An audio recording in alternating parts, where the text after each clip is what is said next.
5 देवता आणि 5 देवतेच्या नंतर आपल्या देवघरात एक छोटासा सुंदर एक छोटा आरसा असावा म्हणले कशा करता म्हणले देवपूजा झाल्याच्या नंतर तिथंच गंध बघण्याकरता गंध लावण्याकरता तिथंच त्या ठिकाणी मेकअप करण्याकरता म्हणजे नाही याच्याकरता नाही तो आरसा याच्याकरता असावा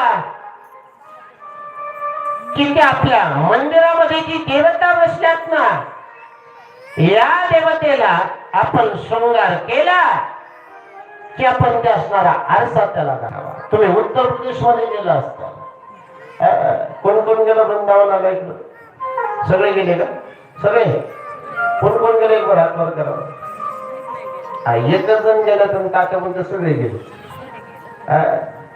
उत्तर प्रदेश मध्ये मथुरा असेल वृंदावन असेल तिकडं असे असणाऱ्या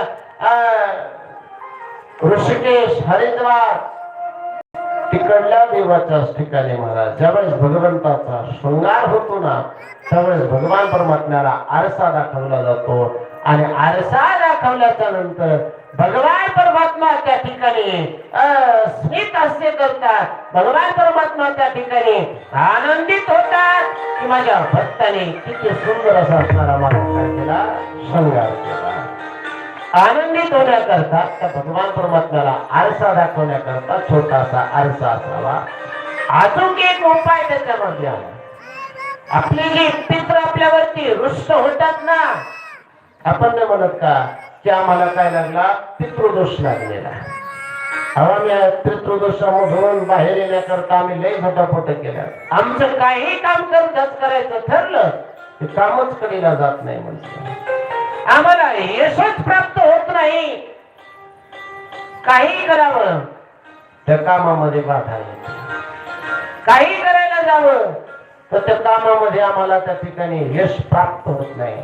त्याच्याकरता मंदिरामध्ये आरसा का कारण मंदिरामध्ये जे आपले पित्र आहेत ना हे पित्र काय करतात आपल्या घरामध्ये त्या ठिकाणी पाहण्याकरता येतात की आम्हाला स्थान कुठं दिलंय आमची पूजा करतात की नाही हे पाहता पाहता पाहता पाहता मंदिरामध्ये ज्यावेळेस डोंबतात ना ज्यावेळेस डोंबून पाहतात ना त्यावेळेस त्या आरशामध्ये त्यांचा चेहरा त्यांना दिसतो आणि त्यांचा चेहरा दिसला की ते पित्र सुद्धा आनंदित होतात की बाबा या घरामध्ये या कुलामध्ये आमची पूजा चालते आमची पूजा करतात म्हणून यांच्यावरती रुष्ट झालेले आणि ते पित्र नाराज झालेले सर्व त्या ठिकाणी आनंदित होतात. त्या पित्रांना स्वतःचा चेहरा दिसावा याच्याकरता त्या ठिकाणी आरसा असावा.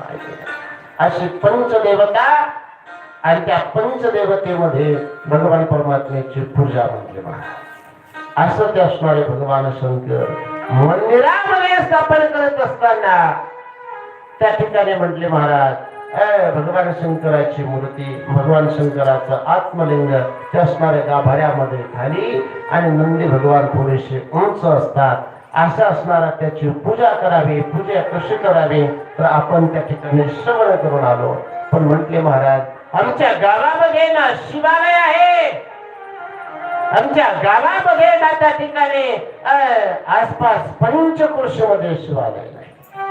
पण आम्ही कोणाची भक्ती करायची आम्ही कोणत्या शिवालयामध्ये जायचं जर ठरलं तर आमच्यापासून खूप दूर अंतरावरती शिवालय आहे आणि त्या ठिकाणी रोज जाऊन आम्ही काय करू शकत नाही पूजा करू शकत नाही अर्चना करू शकत नाही.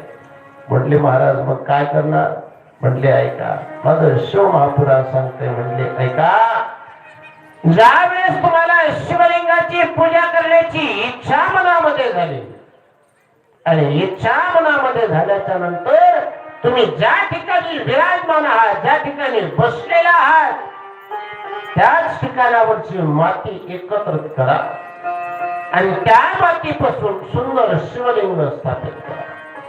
आणि स्थापित करत असताना फक्त आणि फक्त भगवान परमात्म्याच्या पंचाक्षराचा षडाक्षराचा त्या ठिकाणी काय करा मंत्र उच्चारण करा. म्हटले ओम नमः शिवाय ओम नमः शिवाय त्या ठिकाणी मंत्र उच्चारण करा आणि मंत्र उच्चारण करून भगवान शिवलिंगा